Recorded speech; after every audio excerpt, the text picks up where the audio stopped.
মসজিদ থেকে জুতা চুরি করতো এক চোর, কিন্তু সে একদিন শুনতে পেল ওই রাজ্যের বাদশা ঘোষণা দিয়েছে যে 40 দিন 5 ওয়াক্ত নামাজ প্রথম তাকবীরের সহিত আদায় করতে পারবে বাদশা তার মেয়েকে তার সাথে বিয়ে দিবে। এটা শুনে ছেলেটি জুতা চুরি ছেড়ে দিল এবং তখন থেকে 5 ওয়াক্ত নামাজ প্রথম তাকবীরের সহিত আদায় করা শুরু করে দিল।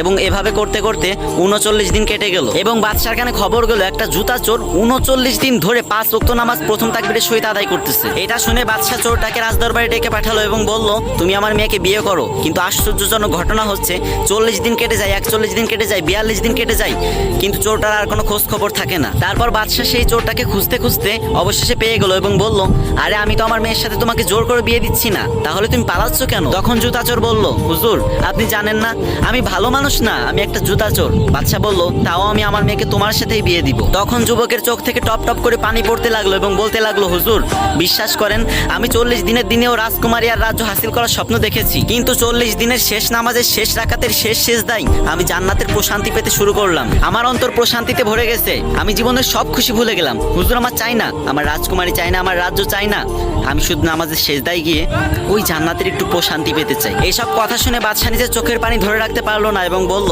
এই রাজ্যের একমাত্র যোগ্য রাজা তুমি। পরবর্তীতে সেই জুতা চোরের সাথে বাদশার মেয়ের বিয়ে হলো। কি কেউ কি আমিন বলবেন না?